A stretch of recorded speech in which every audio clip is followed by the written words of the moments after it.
Pinoy Kilig Diaries. Love in a Cafe. Dalagang writer niligawan ng bilyonaryong may-ari ng Sunbooks Cafe. Ang Sunbooks Cafe ay isang masayang kanlungan ng mga mahihilig sa kape at literatura. Ang cafe at bookstore na ito ay puno ng masasarap na amoy ng freshly brewed coffee at mga pahina ng bagong labas na libro. Ang mga estudyanteng nag-aaral at nagbabasa ay nag-aambag sa masiglang ambience ng lugar, habang ang mga estante ay puno ng iba't ibang genre ng mga aklat. Isa sa mga palaging tumatambay roon ay si Clara, o mas kilala bilang Stella Sunbeam, isang sikat na best-selling romance writer. Maganda si Clara, may mahaba siyang buhok na bumabalot sa kanyang mga balikat at may suot na salamin na nagbibigay sa kanya ng charm. Ngunit sa kabila ng kanyang angking sex appeal, tila mas pinipili niyang maging simple sa kanyang pananamit. Mas gusto niyang pinapakita ang kanyang tunay na sarili. Bagamat marami na siyang naisulat ng mga romance novels, namomroblema si Clara ngayon habang nakaupo sa kanyang paboritong sulok sa coffee shop. 2 taon na kasi siyang walang inspirasyon. Mula nang maghiwalay sila ng boyfriend niyang si Marco na nag-cheat sa kanya. Ngayon, nagtatype siya ng walang saysay sa kanyang laptop.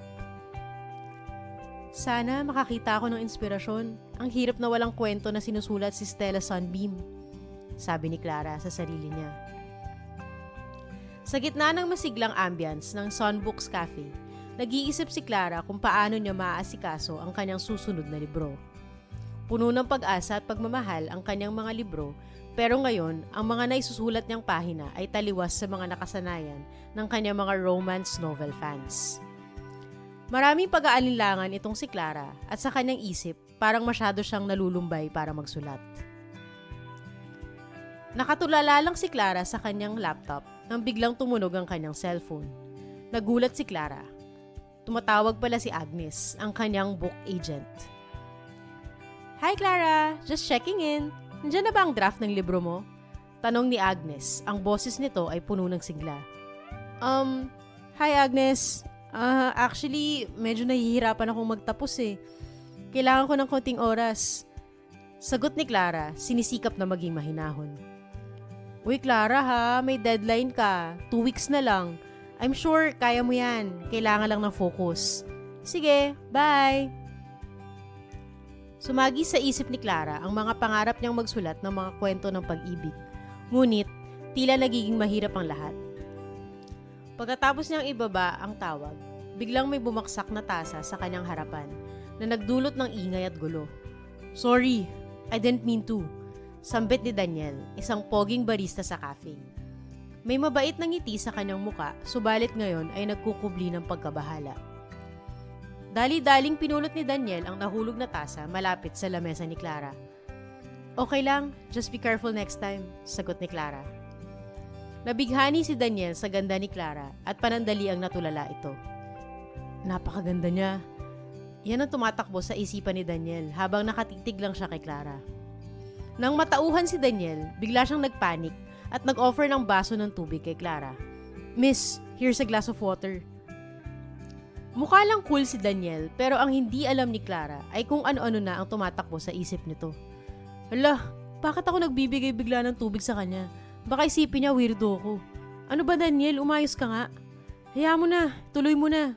Ibigay mo na lang yung tubig. Iaabot na sana ni Daniel ang tubig kay Clara nang biglang may isang customer na nagmamadali ang nakabangga sa likod nito. Dahil doon, natapon ang tubig na hawak-hawak ni Daniel sa mismong laptop ni Clara. Oh no! Yung laptop ko! Patay! May deadline pa naman ako! Napasigaw si Clara. Nakita ni Daniel at Clara na parang may fireworks ang laptop at dumidiklap-diklap ito.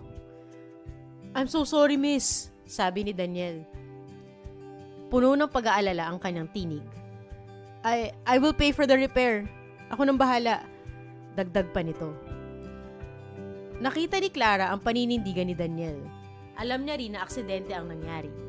Hindi ito mismo kasalanan ni Daniel at di niya ito sinasadya. Okay, paano ito maayos? Tanong niya, naguguluhan ngunit may pag-asa. Habang tinitingnan ni Clara si Daniel, napansin niyang pogi at matangkad ang barista Napagmasdan niya rin ang kanyang mga bisig na malalaki. Ang mga mata niya ay puno ng kabaitan na nagbigay kay Clara ng pakiramdam na maaasahan siya. Hanggang dibdib lamang siya ni Daniel at sa mga sandaling iyon, naisip niya na maaaring maging inspirasyon si Daniel bilang karakter sa kanyang sinusulat na romance novel. Kahit na, sa isip niya, naglalaro ang ideya na siya rin ang pwedeng maging cover ng kanyang susunod na libro.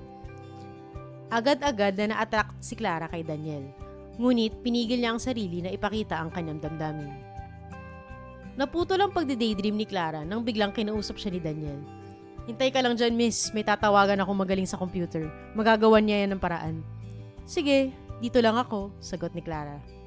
Bumalik si Daniel kay Clara at sinabing, "Para sa gantong klaseng sira, special technician ang kailangan natin. Hindi pwedeng technician lang sa mall.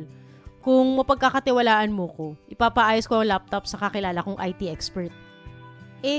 Kahit gwapo ka, hindi ko pwedeng ipagkatiwala sa iyong laptop ng ganun-ganun na lang, sagot ni Clara na may halong biro ngunit may pag-aalinlangan. Kinilig ng konti si Daniel nang marinig na gwapuhan na sa kanya si Clara. Pero pinili niyang maging seryoso dahil na rin sa problema sa laptop. "Yung IT expert na kakilala ko, hindi rin basta-basta. Sa bahay ko kailangan gawin ang repair. If you will trust me, samahan mo ako habang hinaayos ito," seryosong sinabi ni Daniel. Nag-alilangan si Clara, ngunit naalala niya ang kanyang deadline sa libro. Nagpasya siya na magtiwala. "Basta, sigurado ka na magagawa ng kakilala mo ang laptop ko, ha?" sabi ni Clara. "Akong bahala, miss. Sisiguraduhin kong lahat ng files mo ay mababalik at magiging parang brand new muli ang laptop mo. Pasensya ka na talaga, ha? Daniel nga pala ang pangalan ko." "Hindi mo naman kasalanan. Aksidente ang nangyari. At ako nga pala si Clara. Nice to meet you, Daniel." "Nice to meet you too, Miss Clara. Sakto, tapos na rin shift ko. Pwede na natin ipagawa kagad yung laptop mo." "Ano ba? Clara na lang itawag mo sa akin. Alisin mo na yung miss. Masyado naman formal." "Sige, Clara. Tara na." Pagdating sa apartment ni Daniel, nagulat si Clara sa ganda ng lugar. "Ang ganda ng bahay mo. Sa'yo to?"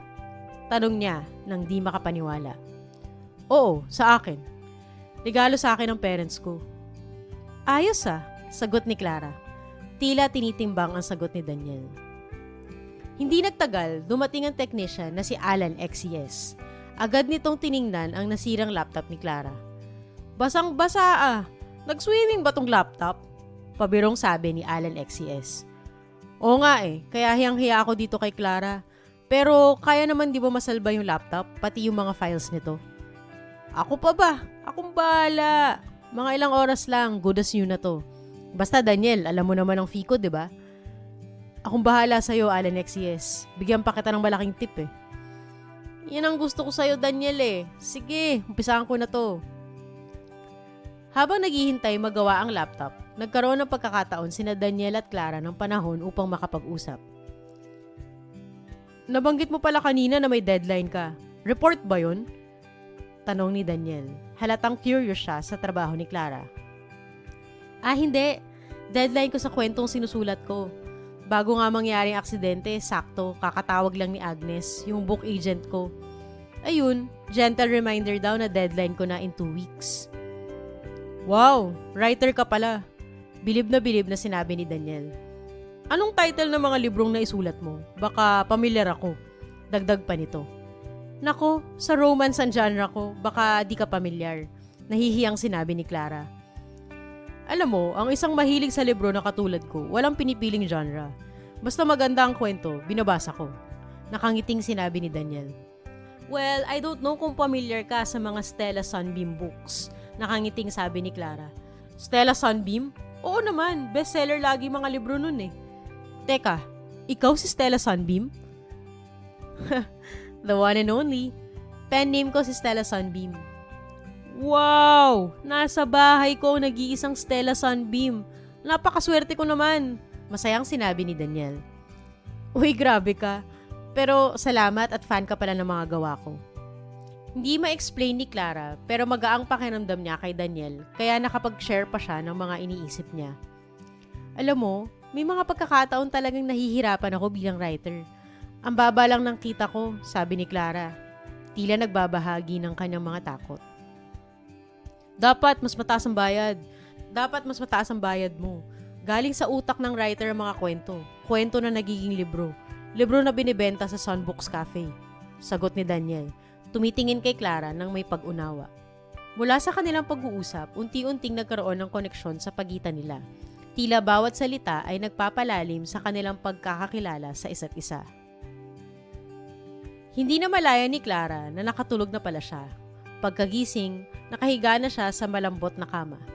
Napansin niyang wala na siyang suot na sapatos pero nakasuot pa siya ng damit. Ay, salamat. Kala ko kung ano nangyari sa akin. Bulong niya habang naguguluhan sa kanyang paligid. Nang bumangon siya, pumunta siya sa kitchen. Nakita niya si Daniel na nagluluto ng breakfast. Topless. Ang mga muscles niya ay nagbibigay ng kakaibang tanawin at bigla niyang naisip na magandang eksena ito para sa kanyang romance novel. Na-imagine niya na in love na ang bidang babae sa lalaking kamukha ni Daniel. Pinutol ni Daniel ang naiisip ni Clara nang mapansin niyang gising na ang dalaga. Good morning! Coffee and eggs? Tanong ni Daniel. Ngumingiti habang nagbabalat ng mga itlog. Itlog? Yes. Actually, meron ka bang tsokolate tulad ng Swiss Miss o Milo? Hindi kasi ako nagkakape eh. Sagot ni Clara may halong pagkahiya. Talaga? Tumatambay ka sa Sunbooks Cafe pero hindi ka nagkakape? Tanong ni Daniel halatang nagulat. Oo, masarap ang hot chocolate ng Sunbooks. Paborito ko yun eh. Sagot ni Clara habang nakangiti. Tamang-tama, may Sunbooks hot chocolate ako rito. Pagtitimpla kita. Alok ni Daniel habang nag-aasikaso ng kanyang niluluto. Ha? Paano ka nagkaroon ng Sunbooks hot chocolate? Hindi nila binibenta yun ah. Tanong ni Clara, tumingin sa kanya na may pang-aalinlangan. Nag-isip ng isasagot si Daniel. Hindi kasi alam ni Clara na si Daniel pala ang may-ari ng Sunbooks Cafe at ang lahat ng branches nito. Siya rin ang head ng Sunbooks Publishing Corporation. Ang siyang nagpa-publish ng mga libro ni Stella Sunbeam. Bilyonaryo pala talaga si Daniel at paminsan-minsan ay pinipili niyang maging barista sa cafe bookstore niya. Wala lang kapag bored siya o pag may extra time. Ito na rin ang oras niya para mabantayan ang quality ng kanyang mga business. Nako, di ko pwedeng aminin kay Clara na ako may-ari ng Sunbooks Cafe. Baka mailang siya. Kinailangan ni Daniel mag-isip ng excuse. Kasi barista ako doon? Tama. Oo, barista kasi ako doon eh. 'Di ba? Kaming mga empleyado, pwedeng kumuha kami ng mga kagamitan. Alam mo na, perks. Sagot niya. Oo nga pala no, ang cool naman ang employee benefits mo sa Sunbooks. Kung ako, gugustuhin ko rin maging barista doon para free sa hot chocolate. Sabi ni Clara. Aba, iiwan mo pagka-writer mo para maging barista? Sabagay, masayang trabaho ang barista. Pero maraming pressure, sagot ni Daniel. Tinapik ang kanyang dibdib. Kailangan namin siguraduhin na laging masarap ang lahat ng inumin. Masaya na kami na may mga customer na gaya mo na bumabalik para sa hot chocolate. Oh, by the way, gawa na ang laptop mo. Halos 4 AM na natapos. Subukan mong buksan ngayon at i-check mo ang mga files mo. Dagdag pa ni Daniel. Excited na binuksan ni Clara ang laptop. Tinignan niya isa-isa ang mga files na mga sinulat niya bilang si Stella Sunbeam. At laking tuwa niya na nandun ang lahat ng yun. Daniel, magkano pala inabot ng pagpapagawa? Tanong ni Clara. 175,000 kasama tip. Sabi ni Daniel, walang pag-aalinlangan sa kanyang tinig. Ha? Mas mahal pa sa bagong laptop? Gulat na sagot ni Clara. Hindi makapaniwala sa halaga. Mataas ang halaga ng mga sinusulat mo, Clara, bilang si Stella Sunbeam. Kaya kahit gaano kamahal, kailangan nating gawin ang lahat para maayos ito. Sagot ni Daniel, naglalaman ng pag-unawa sa halaga ng kanyang sining. Napaisip si Clara kung paano na-afford ng isang baristang katulad ni Daniel na magbayad ng ganong kalaking pera ng ganon-ganon na lang. Marami siyang gustong tanungin, pero mas pinili niyang manahimik na lamang. Bumalik na si Daniel sa pagluluto, habang si Clara naman ay nag-aabang ng mainit na hot chocolate. Sa kanyang isip, nag-iinit na ang mga ideya para sa kanyang susunod na libro. Isa itong kwento tungkol sa isang barista at isang romance writer na nagtutulungan sa isang masalimuot na sitwasyon katulad ng pagkasira ng laptop. Sa Sunbooks ka rin ba mag-work today?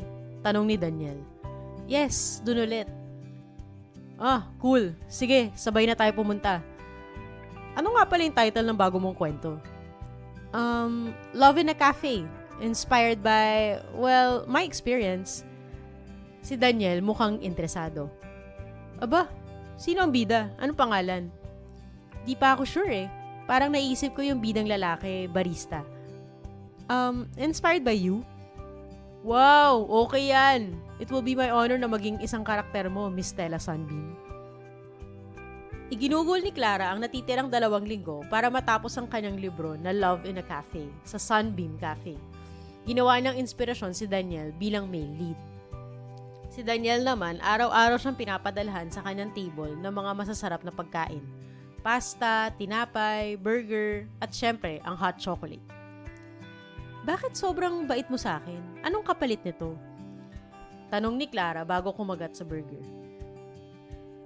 Kasi yung mga kwento mo, inspirasyon sa akin. Parang gusto ko rin magka-love story. Parang tayo. Tayo? Sa tingin mo ba kaya kong ipasok ka sa kwento ng buhay pag-ibig ko? Bakit hindi? Ginawa mo na naman ako inspirasyon sa libro mo. Bakit hindi pa natin ituloy hanggang sa buhay mo? Parang perfect fit naman ako sa'yo, di ba? Matangkad, charming, at magaling gumawa ng hot choco. Patuksong sabi ni Daniel. Ewan ko sa'yo, natatawang sagot ni Clara. Pero sa totoo, sumagi nga sa isip ni Clara ang imahinasyong maging sila ni Daniel. Tama siya, matangkad at charming nga siya. Pasok sa tipo ni Clara. Imbis na makipagkulitan pa, mas pinili na lang ni Clara na bumalik sa pagsusulat ng kanyang libro. Kinabukasan, habang nag-uusap ang ating 2 bida, tinanong ni Daniel si Clara tungkol sa libro niya na may bidang isang billionaire at simpleng babae. Yung dun sa libro mong $1 billion Love, posible bang tanggapin ng babae ang lahat sa isang billionaire? Wala bang mga komplikasyon? Oo naman, wala sa pera ang puso. Kung mahal mo, tatanggapin mo ang lahat. Napaisip si Daniel. Kaya ni Clara tanggapin ng mga hindi perpekto sa akin. Sa susunod na araw, muling nagsusulat si Clara sa kanyang pwesto sa Sunbooks Cafe. Habang inaabot ang pasta ni Clara, nagtanong muli si Daniel tungkol sa kanyang libro. Ngayon naman, Hidden Wealth, Hidden Love ang librong napili niya. Clara, paano kung tinago ng lalaki sa babae ang tunay niyang pagkatao? Posible bang magpatawad kahit may kasinungalingan sa simula? Napaisip si Clara. Oo. Basta ba may sincerity sa paghingi ng tawad at may pangako na hindi na uulitin ang mga kasinungalingan. Si Daniel naman ang napaisip. Sana nga maging ganun ang reaksyon mo pagdating ng panahon na umamin na ako sa'yo. Isip-isip ni Daniel. Panibagong araw na naman sa Sunbooks Cafe. Siyempre, nandoon ang ating mga bida. Si Clara nakatutok na sa kanyang sinusulat, habang si Daniel naman ay abalang inihahanda ang ipapakain kay Clara. Bukod sa inihandang chicken fingers, inahain na rin ni Daniel ang nakakatuwa niyang tanong tungkol sa isa na namang libro ni Clara. Clara, yung sa Shy Guy, Gorgeous Girl, di ba nagsulat ng kanta si Shy Guy para makuha ang atensyon ng Gorgeous Girl? Gumagana ba yun sa totoong buhay? Nakakakilig ba yun para sa inyong mga babae? Oo naman. It's all about the effort. Ma-appreciate ng kahit sino ang sino mang mag-effort para sa kanya. Paano kung hindi ako magaling magsulat ng kanta o tula? Pwede ba na isang simpleng liham na lang? Sabay inabot ni Daniel ang isang liham kay Clara. Nagulat si Clara, pero sinimulan niyang basahin ang liham ni Daniel para sa kanya. Clara, I hope you give me a chance. Bagong magkakilala pa lang tayo, pero matagal na akong fan ng mga kwentong pag-ibig mo bilang si Stella Sunbeam. Hayaan mo sanang maging hero naman ako sa buhay pag-ibig mo, Clara. Habang binabasa ni Clara, naramdaman niya ang sinseridad ni Daniel. Unti-unti siyang napaisip na baka nga handa na siyang magmahal muli. Wow! Hindi ko akalain na ganito kakasweet. Mukhang may pagkakataon na magka-love story tayo sa tunay na buhay, ano? Kung hahayaan mo, Clara, handa akong simulan ng pagsusulat ng love story natin. Napangiti si Clara, unti-unting napapalitan ang kanyang pagdududa ng pag-asa at pagnanasa. Sa huling linggo ng pagsusulat ni Clara, lalo pang naging malapit si Daniel at Clara sa isa't isa. Araw-araw ay kinukulit ni Daniel si Clara tungkol sa kwentong binubuo niya na Love in a Cafe. So, Miss Stella Sunbeam, yung karakter mo na Daniel ang pangalan, paano siya ma-in-love? All-in ba siya or reserved? Dito sa kwento ko, medyo reserved si Daniel. Pinapakita niya in small gestures ang love niya para sa bidang babae. Katulad ng pagbubuhat ng bag kapag mabigat na ito, pagbubukas at pagsara ng mga pinto, pag-abot-abot ng mga pagkain, O simpleng mga love notes. Ganun. Ako, alam mo Clara, kaya kong mag-grand gesture para sa babaeng mahal ko eh.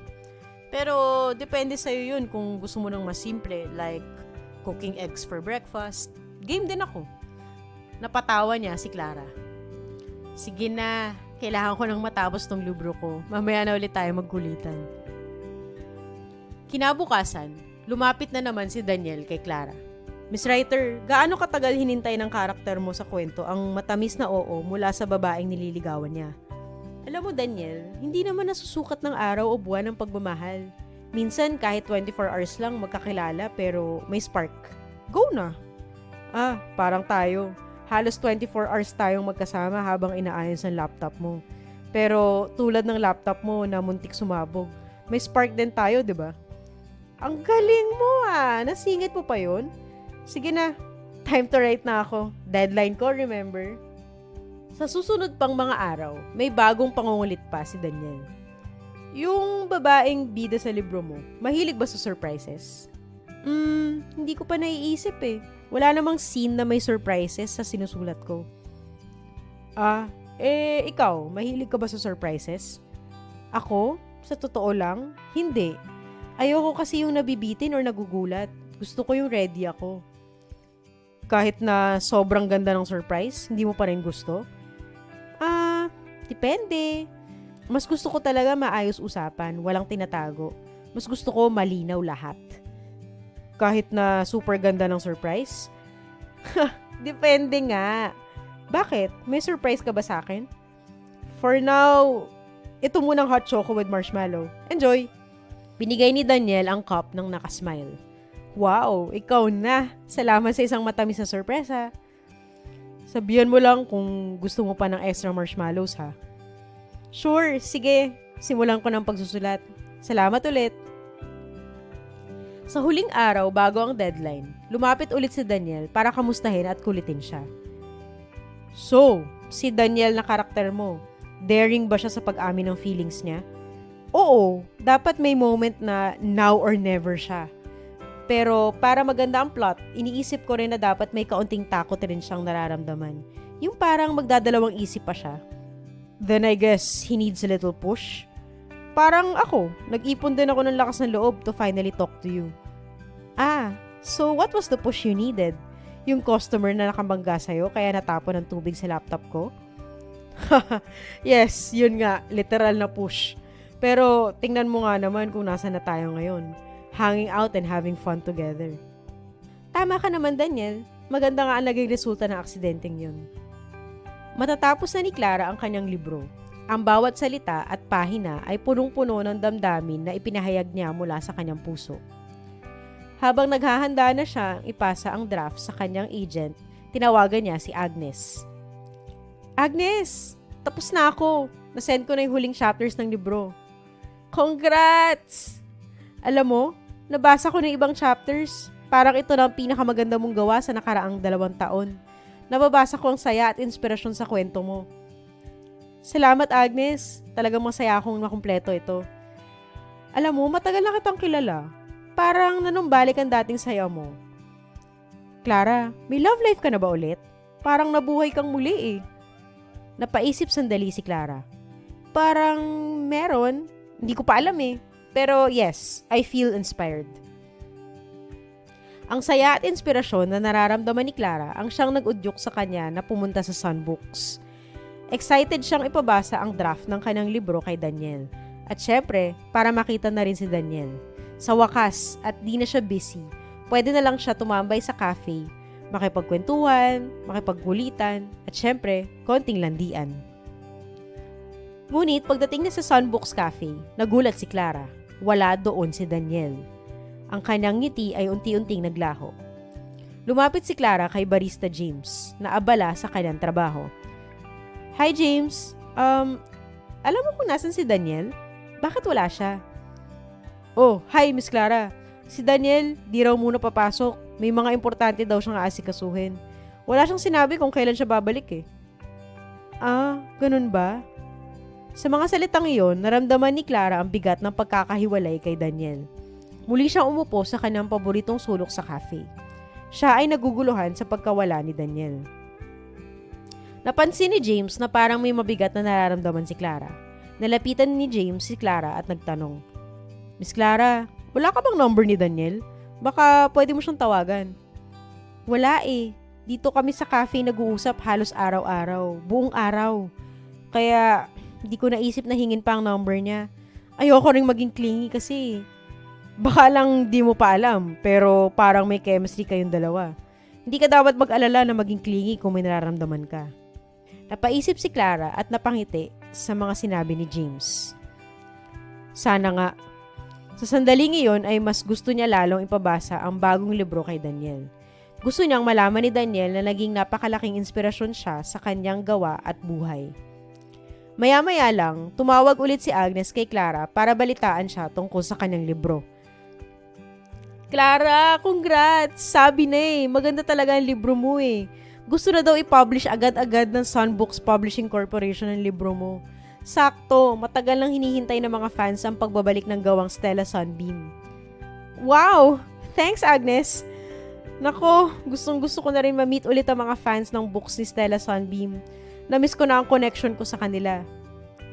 Alam mo, Clara, sa tingin ko, magkakaroon ka ng mas marami pang fans sa libro mo na to. Parang bumalik ang dating saya mo I can feel it in your writing. Sana nga, Agnes, magdilang anghel ka. Pero, alam mo, ang weird. Parang may kulang sa akin Gusto ko sana makita si Daniel. Siya yung naging inspirasyon ko sa book na to. Daniel? Bakit? Ano nangyari sa kanya? Wala ka bang balita? Wala nga Nawala siya bigla sa cafe. Hindi pa daw sigurado kung kailan ang balik niya. Nako, mag-reach out ka na kaya? Maybe it's time to take that step. Huwag mong hayaan na maubos ang pagkakataon mo. Sa mga salitang iyon, nagpa siya si Clara na pag-isipan ng lahat ng sinabi ni Agnes. Ang puso niya ay punong-puno ng pag-asa at takot. Sabik na makita muli si Daniel at ipakita sa kanya ang kanyang bagong obra. Naging mabilis sa mga pangyayari. Na-publish na ang Love in a Cafe at malapit na ang book launch at book signing nito na gaganapin sa Sun Books Cafe. Ngunit, hindi sa ordinaryong branch, kung hindi sa pinakamalaki at pinakamagarbong branch ng Sun Books Cafe. Sa dami na nangyari sa writing career ni Clara, ay siya namang kabaliktaran ng mga kaganapan sa kanyang buhay pag-ibig.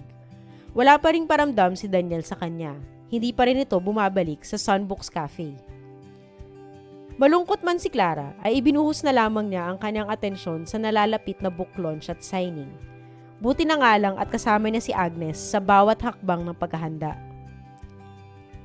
Alam mo, Clara, ikaw ang unang author na magkakaroon ng book launch dito. Masayang ibinalita ni Agnes. Talaga? Wow! Ang saya naman! Also, Clara, good news. Sabi ng mga boss, may bonus ka para sa book mo na Love in a Cafe. Mukhang nagustuhan talaga ng mga boss ang kwento mo. Salamat, Agnes. Nako, good news nga yan. Ang dami nang nangyari. Hindi ko talaga akalain na magiging ganito kalaki ang lahat. Sobrang saya ko. Sa araw ng book launch at book signing, dumagsa ang mga fans ni Clara bilang author na si Stella Sunbeam. Habang siya'y abala sa pag-sign ng libro, isang lalaking nakabihis na formal ang lumapit sa kanya. Si Daniel. Hi, Clara. I'm here to get a signature from my favorite author. Nagulat si Clara. Nagpakitang muli si Daniel. Ngayon nga lang, hindi siya nakabihis barista. Panandali ang itinigil muna ang book signing. Litong-lito si Clara sa muling pagbabalik ni Daniel at kung bakit iba ang bihis nito. Bago pa man makapagsalita si Clara ay nilapitan siya ni Agnes. Clara, I'd like you to meet Mr. John Daniel Carter, ang Vice President ng Sun Books Publishing Corporation at CEO ng Sun Books Cafe sa buong mundo. Daniel? Anong nangyari? Bakit bigla ka nawala? At ano tong ikaw may-ari ng Sun Books? Daniel? Siya yung Daniel na sinasabi mo? Nalilitong sinabi ni Agnes. Napangiti si Daniel sa narinig mula kay Agnes. Naikwento na pala siya ni Clara sa kanya. O siya, iwan ko muna kayo. Mukhang marami kayong kailangang pag-usapan. Sabi ni Agnes sabay umalis. Inabot ni Daniel ang malaking bouquet ng bulaklak kay Clara. Ngunit, hindi muna ito tinanggap ni Clara. Ramdam ni Daniel na may tampo si Clara sa kanya. I'm sorry for disappearing. I was personally monitoring the construction dito sa Sunbooks mega branch na ito. Gusto ko kasi handang-handa ito para sa book launch mo. It was meant to be my surprise for you. Teka Daniel, ang dami kong tanong. Bakit hindi mo sinabi sa akin na ikaw pala may-ari ng favorite cafe bookstore ko? Pati ng publishing house ng mga libro ko? Pasensya ka na. Nahiya kasi ako. Baka rin kasi layuan mo ako pag nalaman mo yung totoo. Simula ng aksidente kong masira ang laptop mo, nahumaling kasi ako sa'yo, Clara. Sabi ko sa sarili ko na gusto ko sanang makilala ka ng husto. Alam mo, sobrang saya ko nga nung nalaman kong ikaw din pala si Stella Sunbeam, ang isa sa mga favorite best-selling romance authors ko. Kaya Clara, sana mapatawad mo ko na hindi ko kagad sinabi sa'yo yung totoo. Hindi na ito mauulit, promise. Simula ngayon, hindi na ako magtatago ng katotohanan sa'yo. Nakita naman ni Clara na sincere si Daniel sa paghingi nito ng tawad. Muling sinubukan iabot ni Daniel ang bouquet of flowers kay Clara. This time, tinanggap na ito ni Clara. Sorry muli, Clara. Sana ay hayaan mo akong bumawi sa'yo, kahit habang buhay. Naramdaman ni Clara ang init sa kanyang mga pisngi. Sa mga simpleng salitang iyon, naisip niya na tila nag-uumpisa na ang isang bagong kabanata nila. I'd love that. Nakangiting sinabi ni Clara.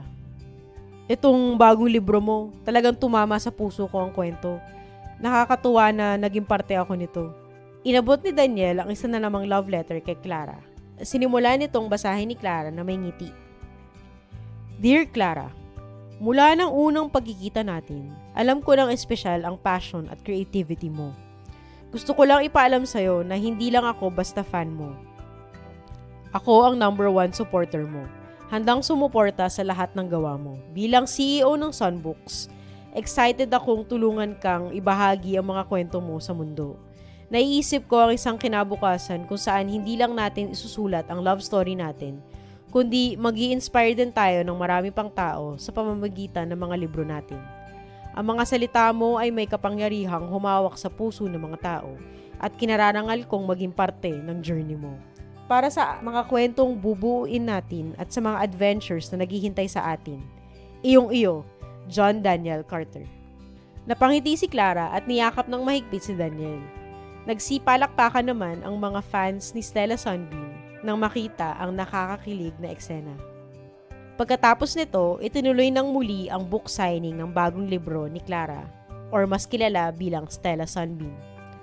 Habang nagsasign si Clara ng mga libro, nakatayo si Daniel sa tabi niya, nakangiti, tila nagpaparamdam ng suporta at pagmamalasakit. Naisip ni Clara, finally, nagsimula na rin ang sariling love story ko.